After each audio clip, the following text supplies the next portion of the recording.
keep your microphones off.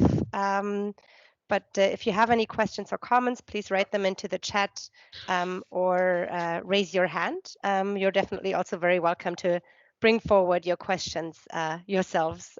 We definitely want this session to be interactive. We'll also be using neural boards where you can put in your comments as well. This is going to be a highly interactive session, so please contribute, make use of the mural boards that we have created, bring in your own thoughts and experiences. Also, please stay in the session until the very end. We will have another break after the session, and after that, I would kindly ask you to return to the live stream where we were before this session as well.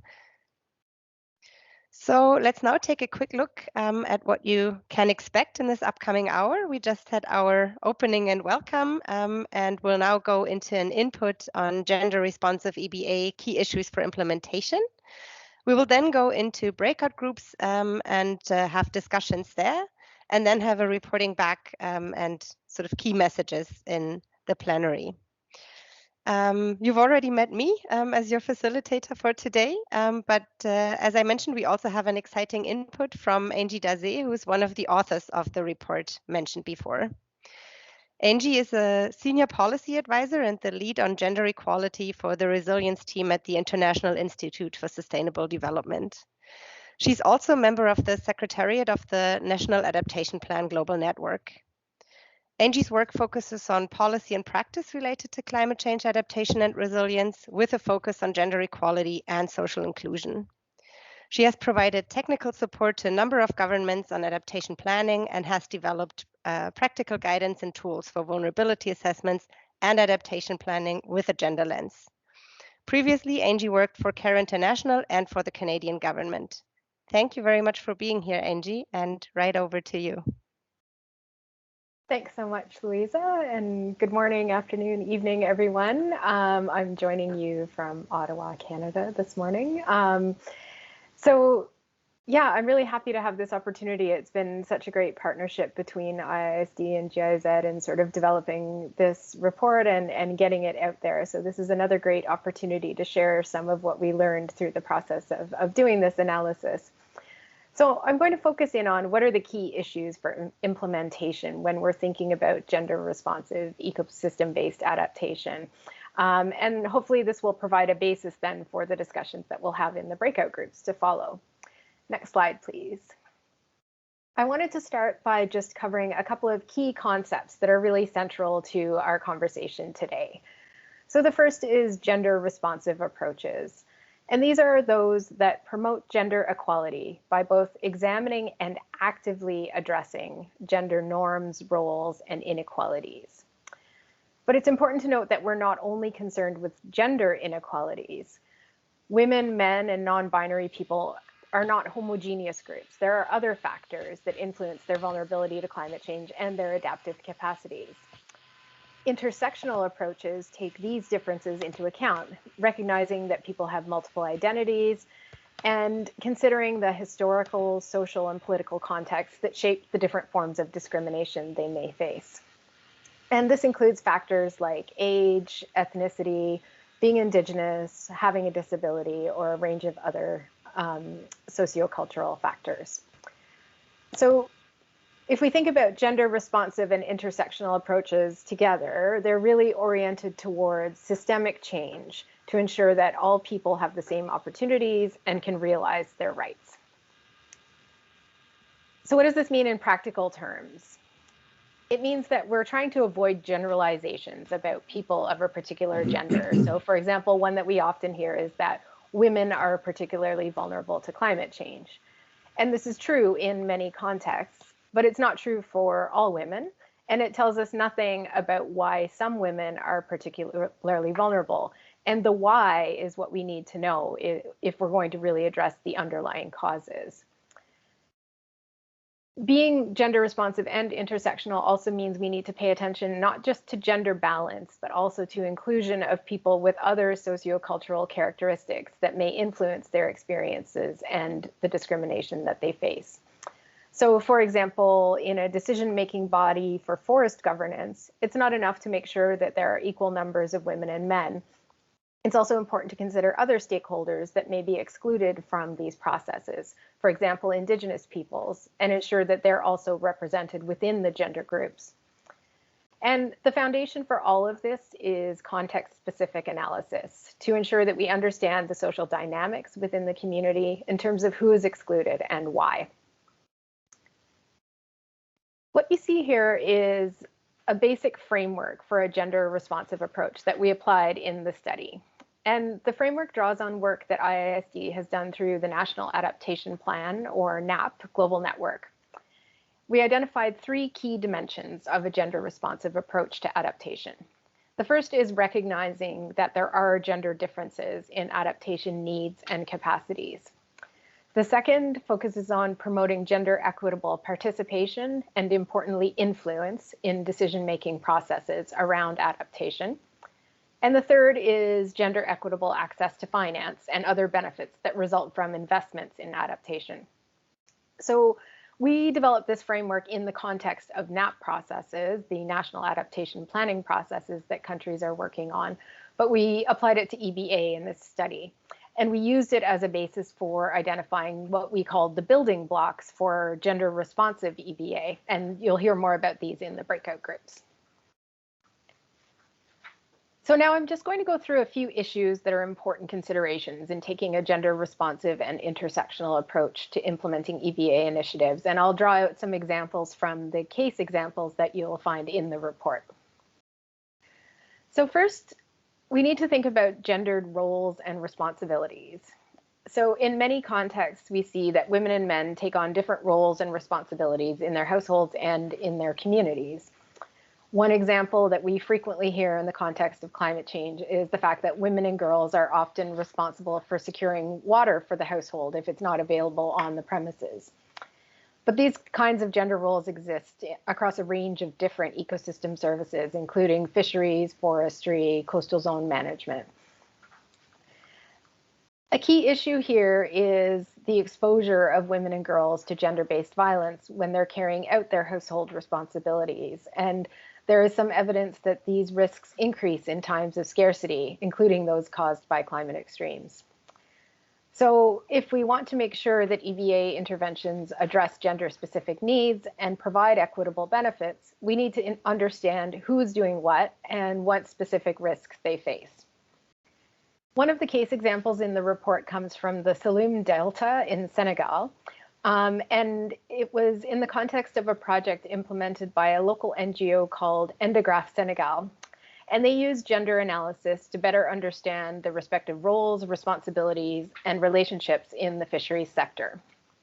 And what they found was that the actual fishing is typically done by men, but the processing of the fish for marketing and for consumption is the domain of women. And they also found that policies and investments in the fisheries sector hadn't benefited women because they were largely focused on the urban and export markets and not so much on local consumption. And in some cases, women were squeezed out of their own businesses and had to take on jobs as laborers. So the project was designed taking these issues into consideration, and they really placed the priority on facilitating women's leadership in the sector and improving their access to markets. Next, please. So there's considerable evidence of gender differences in access to and control over natural resources, with women most often at a disadvantage.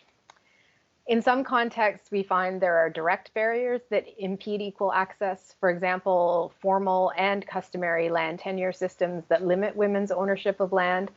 And this may be particularly true for Indigenous women. But we also find there are factors that have an indirect influence. So for example, in contexts where women's mobility is limited by cultural practices, they will have less access to resources such as forests and fisheries. And our example here comes from Vanuatu, where a GIZ project was implemented in partnership with the Nguna Pele Marine and Land Protection Area Network. And the project found that traditional practices didn't prioritize women's access to natural resources, and that the marine environment was typically dominated by men. This meant that the men were most likely to benefit from any tourism activities that happened around the coral reefs in the area. So the project used targeted training and capacity development to involve women in coral gardening activities as part of a conservation-focused tourism initiative. And in addition to the new skills, the women involved have had better access to the coastal resources and have a new source of income. And they've also been able to increase their representation in conservation committees that manage the marine environment. Next, we want to think about gender-specific knowledge. So because people play different roles, they also develop specific knowledge. And in many contexts, this knowledge is passed down to children of the same gender, so mother to daughter, father to son. And the evidence shows that women's knowledge may be undervalued when it comes to decision-making around the use and management of ecosystem services, despite their important role related to ecosystem services. So here we have an example from Ecuador, where a GIZ project that focused on urban resilience and ecosystem health really focused on involving women in the design of the project to ensure that their knowledge was used. And the result was an integrated approach to resilience building that looked at both climate risks and social risks, such as gender-based violence. And the activities that came out of the design process that was participatory focused on creating safe public spaces and urban gardens to try to make the neighborhood safer and more livable. And they also formed women's groups to tackle the issue of gender-based violence. So involving women in the project helped them to look at resilience with a slightly different lens and to build on their knowledge about what would really make their community more safe and more resilient to shocks. Another issue for EbA initiatives to consider is the imbalances in decision-making power related to adaptation and ecosystem services. Available data shows that women are underrepresented in environment-related decision-making across levels and across sectors. And it's also been observed that women and marginalized groups are typically excluded from local governance structures. Here we have an example from Nepal, where the Harriovan project that was implemented by CARE and WWF and a number of local partners explored the barriers to women's leadership in natural resource management groups, so groups around forestry and the like. And what they found was that the barriers included literacy issues, a lack of awareness of relevant laws and policies, as well as women's care burden, which limited the time they had available to participate in meetings and actions. And by tackling these issues, so looking at these causes, they were able to increase the number of groups with women in leadership positions, as well as to increase the representation of marginalized social groups in these structures. So they really took an intersectional approach to addressing these participation issues. The last issue I wanted to highlight is the question of equitable benefits from ecosystem restoration, conservation, and management. So the fact that women and marginalized groups have less access to and control over resources means that they're less likely to benefit from these actions. And this was illustrated by the example from Vanuatu that I mentioned earlier.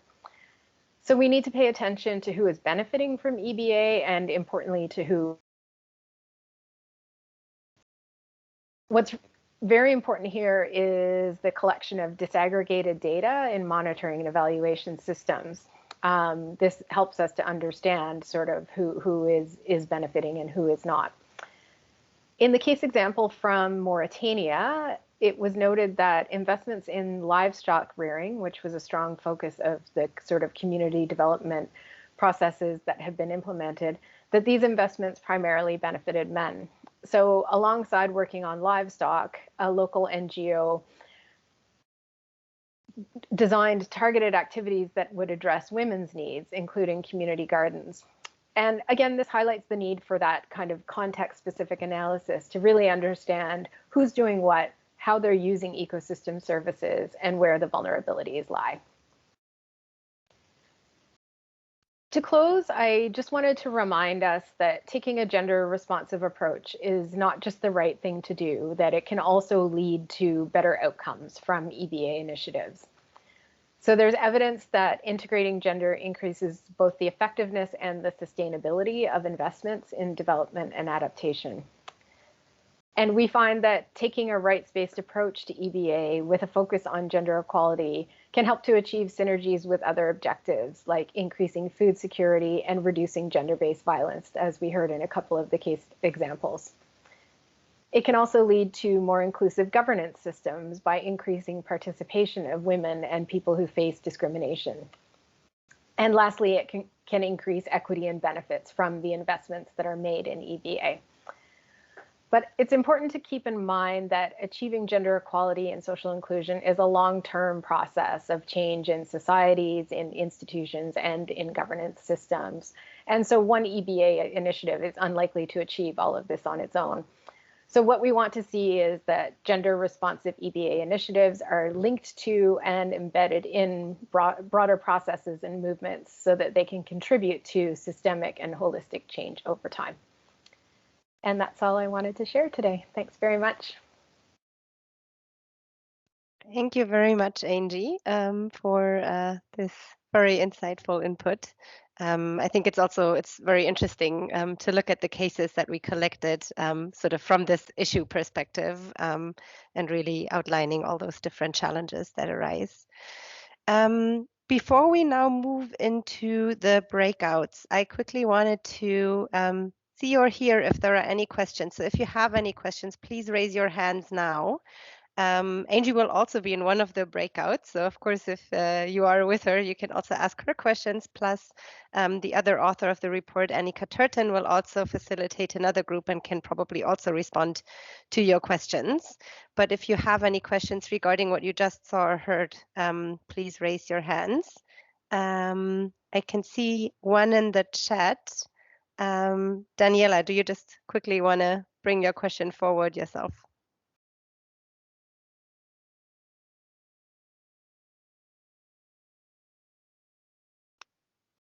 I cannot see it. Yeah. No. Hi. I just have a question because we work with the private sector, and we are trying to introduce some criteria, and I was thinking if there is one example of how companies introduce gender approach in the EBA project, because we are trying that the companies finance the EBA projects, but in some cases they don't have a manual or criteria of how the women's or non-binary persons can participate in those kind of projects, because in most cases the businessmen are men, no? So how can introduce those criteria in institutions, in the politic of companies? Thank you. So that's a great question. I think it's true that all of the case examples that we present in the report are NGO based. We don't have a private sector example. And I think this sort of speaks to the last point that I made about, this is a broader process. And when we're dealing with the private sector, we know that this is a domain that is in many contexts dominated by men. And so we're not going to change the private sector with one EBA initiative. But I think how you spoke about sort of introducing criteria, and I think there's growing awareness within the private sector that, gender equality makes businesses better. And so I think it's about sort of providing the evidence base that, this will make things work better. It will lead to better outcomes is really important. But in terms of specific guidance for the private sector related to EBA, I'm not aware of any myself. However, there's lots of guidance for the private sector on sort of addressing gender issues in business more broadly. Thank you. I can see that multiple questions are popping up right now. I would take one more now, and then after that, I think we'll move into the breakouts, and maybe we can collect more questions in this general chat. So please write them down and we can collect them and see what we can still get to at the end. Blessing Taruka, you also raised your hand very quickly, so over to you. All right. Thank you so much for your presentation, which is quite comprehensive. Your report is spanning many countries, so I wanted to know whether you experience some challenges with regard to culture in terms of ecosystem-based management, and whether you were able to streamline the EbA into the policy side, because in most of the developing world context, EbA is not actually linked to policy. So if you could answer those two questions, and how you manage to break the culture context of the environment in the developing world, where certain cultures require maybe, like you said, participation of women in certain contexts, but not in other contexts, which is reserved for men. Thank you. Thanks for the question. I saw there was another question in the chat about sort of opposition towards integrating gender aspects. And I might just give a heads up to my colleague Annie that I might ask you if you're willing to answer quickly the policy question. But on opposition, I think if we look at sort of decision makers and NGO implementers, I don't think it's a question of, you know, resistance to the idea of integrating gender. It's more capacity and understanding of how to do that practically and how to do it effectively. When it comes to sort of shifting things at the local level, obviously for one group to gain more power involves another group giving up some power. And so, yes, you can run into resistance, but I think a couple of the examples really speak to the importance of engaging men and engaging, you know, the current power holders in the process in order to create that space. So I think that's really, really key. We tend to focus on working with women, but if we're going to achieve gender equality, we equally have to work with men. And I will stop there. And Annie, I'm sorry for putting you on the spot, but did you want to speak to the policy part of the question? I hope you can hear me. My apologies. I just got ready for my breakout group and opened up my PowerPoint and get ready. So I kind of missed a little bit the question, but I'm happy to like maybe get back to it after our breakout groups. Is that possible? Yeah, I think we can definitely do that. Okay, so great. yeah, we can definitely see if we can get it to you also in a written way. Then with this, I would like to get started with the breakouts. So you will now be assigned to a breakout group, and we will move you into the 3 different breakout rooms. So these will be connected to specific building blocks under the 3 elements which were mentioned by Angie just now. You will have a facilitator per room, and whoever that is, she will introduce you to the building block and guide you through the further discussion. And we will bring you back to the main room in about 20 to 25 minutes. So you have some time to discuss things. There will be mural boards prepared that you can use for your exchange. So please be active in the discussions. The 3 facilitators are going to be Angie and Annie, whom you also just saw, and then my colleague Irinda. And you will be now sent to the breakouts. It might take a couple of seconds, but Sylvie, please start on bringing us into the breakouts. Thank you. Angie, since you already talked in the beginning, Annie, I would hand over to you, and maybe you could introduce your building block, and we could look at the mural together. Okay, I hope you should all be able to see my presentation now. Yes. Oh, wonderful. Okay, so group 3, breakout group 3 is now the whole group 3. And so thanks so much for still sticking around. And so our little breakout group was actually going to dive into a specific building block, and that is building block 6. And I'm just going to go into, just see if I can move things around here. Okay.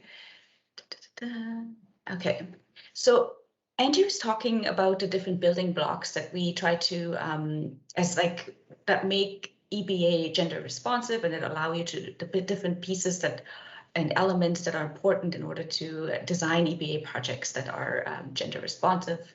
And you can see the graphic here. And really there are, so as Andrew mentioned, there are different opportunities at different points in the planning and implementation of EBA actions to integrate gender considerations.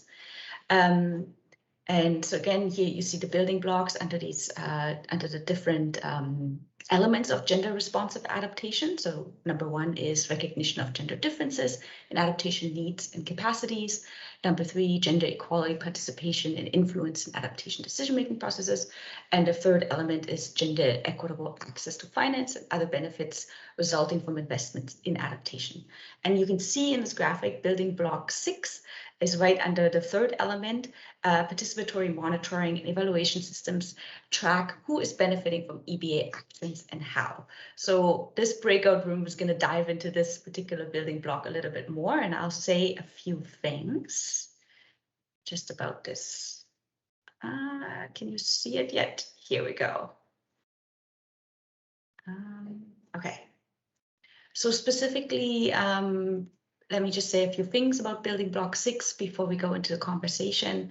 So monitoring and evaluation of EBA actions should always involve participatory processes to understand how those directly involve in implementation, as well as the broader community perceive the process and the results.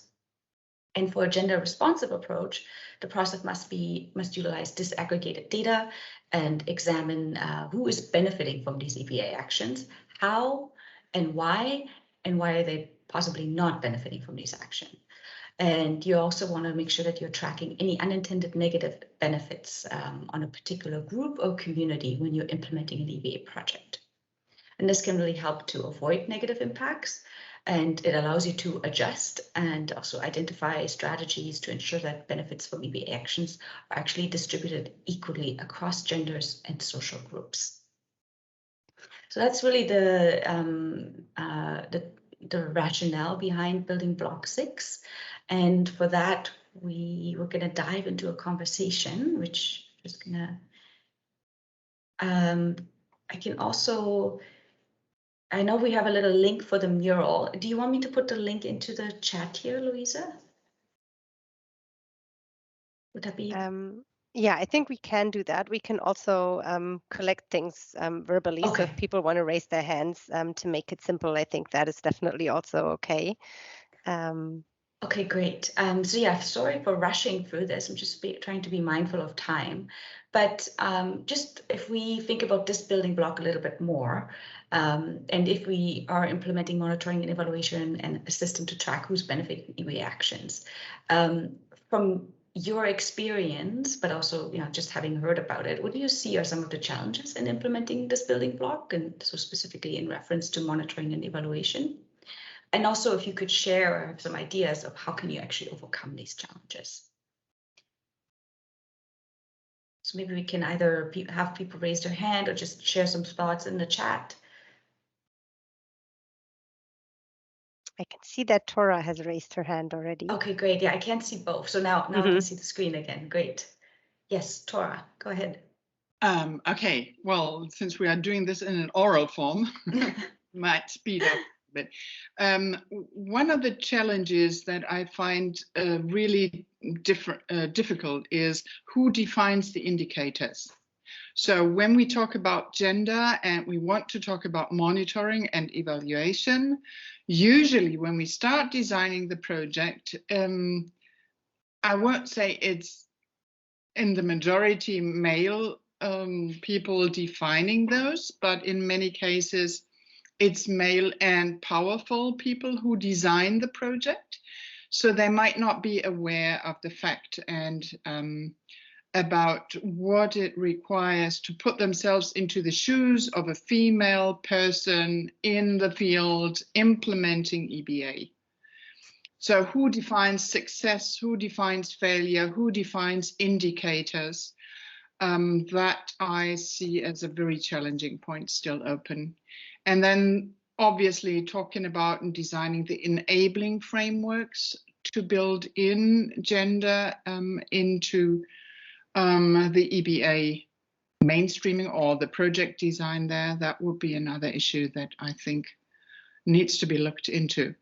And a third point is, I was wondering, are we only women in this in this session? Because I find that is one of the challenges, that it's usually I come across women talking about gender issues and not necessarily the male colleagues. And we would need them in order to define, more gender balanced approaches. Thank you. I think those are really great points. I see more hands popping up, and I wonder if they could then maybe relate to the second question. So, what do we need to overcome these challenges? I think Tora just mentioned 3 of them. Maybe we can go into that direction. And then I see Paulina has her hand up, and someone else. Maybe Paulina, I hand it over to you. Yes, thanks, Annie, and apologies. I won't go into the solutions part. I made it even more difficult, because what I really liked about your introduction, Angie, was that you were talking about, again, this intersectionality approach, or intersectional approach. And I was really wondering how that can work for M&E and indicators, which is already difficult to mainstream gender into them. And if there are any ideas on how we can tackle that, because I found it really important to speak about that and to have this broader perspective, but especially in the area of M&E, I just can imagine that it might be really challenging. But apologies, Annie, no solutions yet.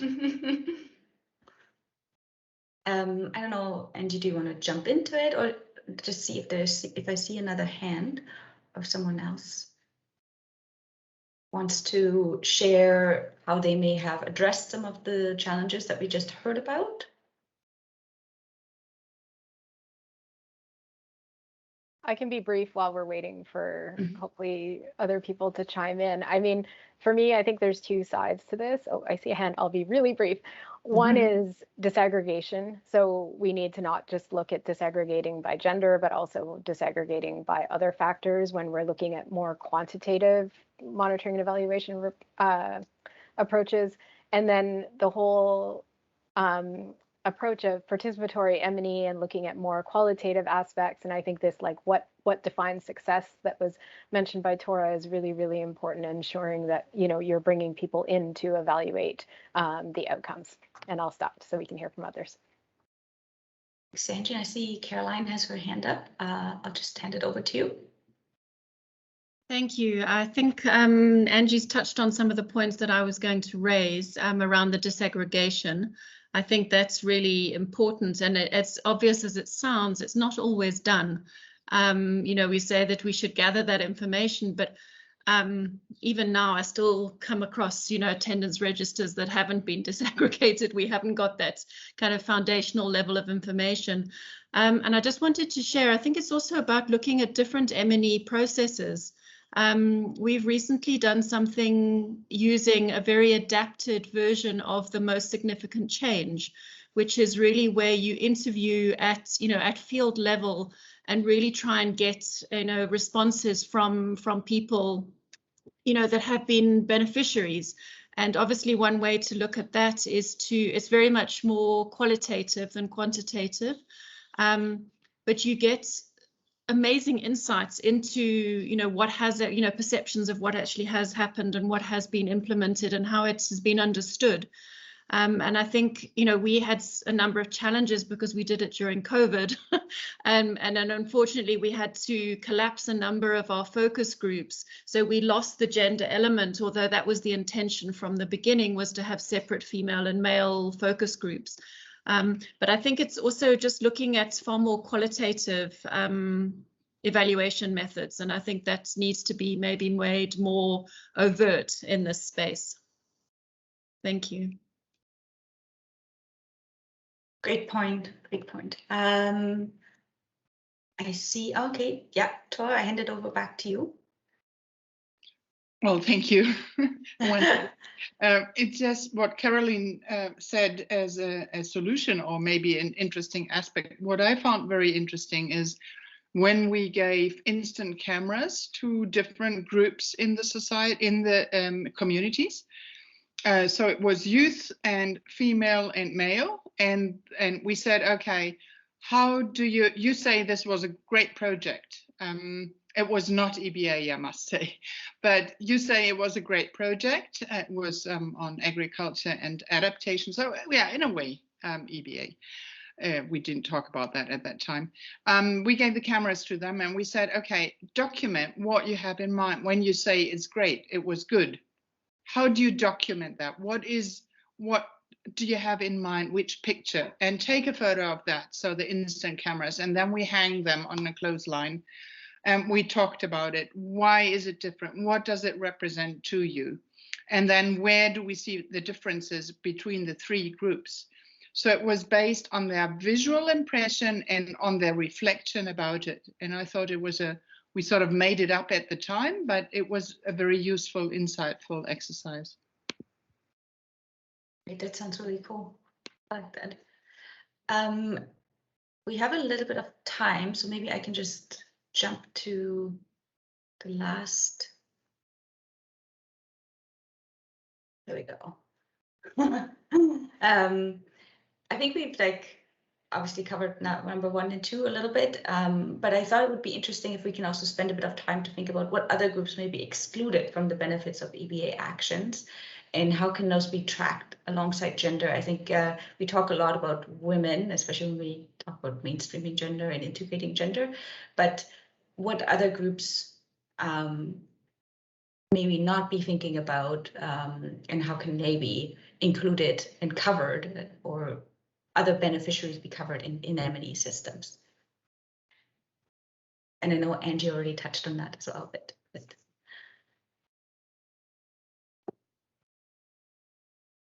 Okay, no hands up. Maybe also because we have a little bit, we have 5 more minutes, we can also jump into some of the other questions if people want to. I know we had one policy question, but if someone wants to ask another question. Yeah, I think that's a good idea. Maybe, Annie, we can sort of do this a bit in parallel, leave the questions on the screen, so if people come up with thoughts and ideas, especially on this last one, which I think, Paulina, you also touched upon a little bit.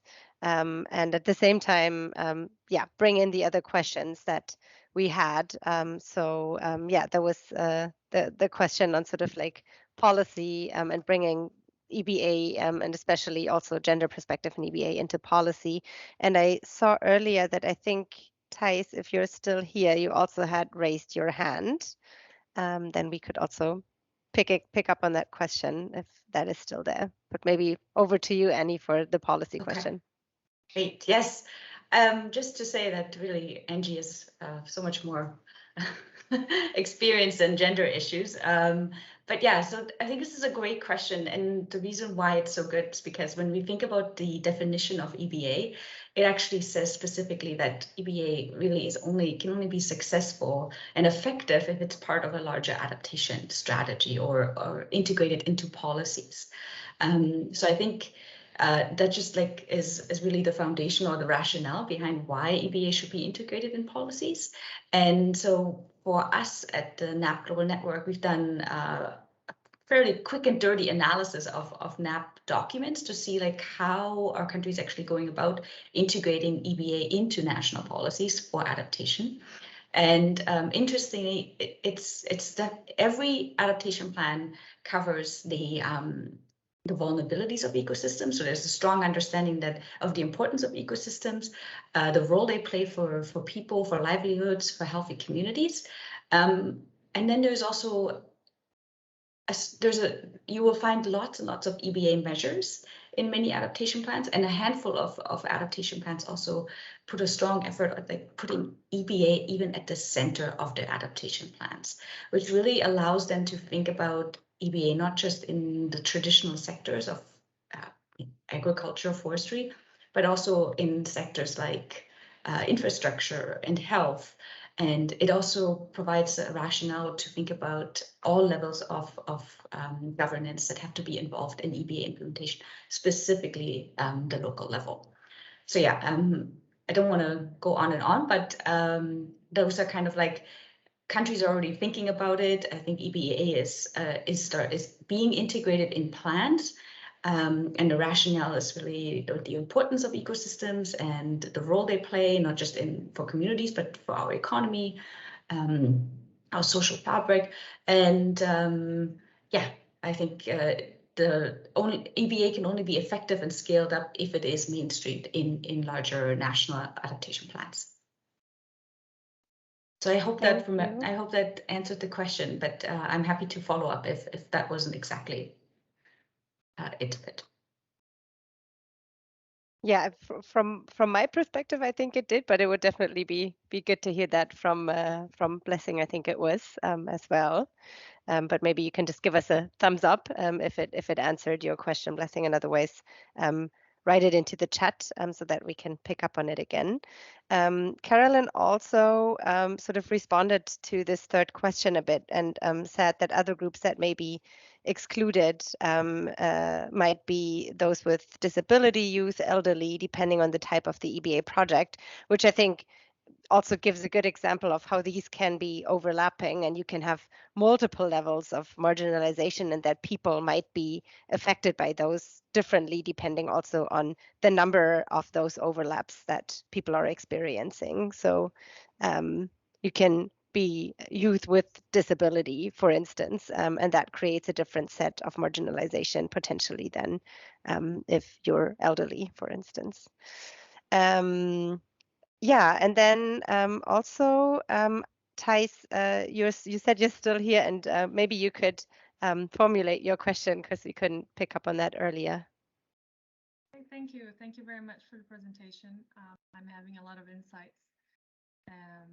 And well, my question was just trying to kind of rephrase everything that we learned so far, or like trying to explain to someone in very simple terms what this gender lens is. Because when we're applying EBA, we're talking about reducing vulnerabilities of populations. And I really like the word that Angie used, disaggregation of the target people, of the people who you are trying to address with this project, because that's exactly it, like deep diving and getting to know the complexity of relationships that are entangled in that project that you might not see when you're first writing it.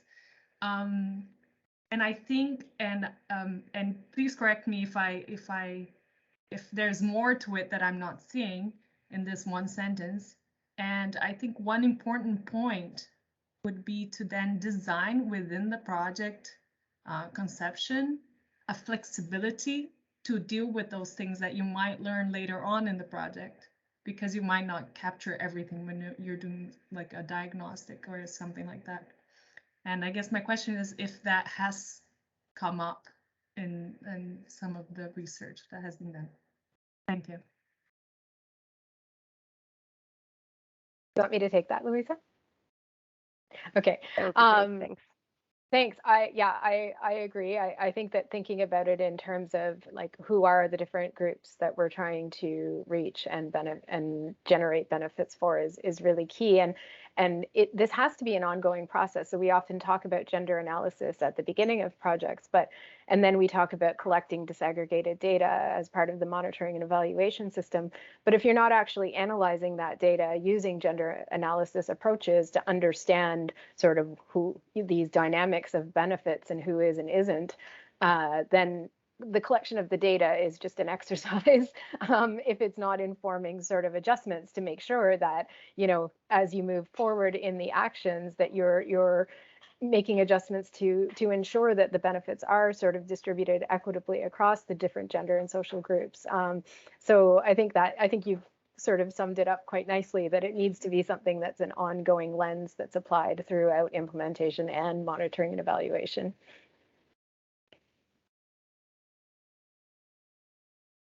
Thank you very much, Angie, also for coming in on this question. We've unfortunately also reached the hour, so we do have to wrap up now. I'm very sorry that we couldn't make it into the breakout groups and sort of have the discussion that was planned for this. We will find another way to engage in this, because I think it's really important that we have more time and space to discuss this and also come up with very concrete questions and potential solutions that we can as a project and also pick up on and see how we can work with you together on this. So I would like to thank you all for being here and for being so flexible.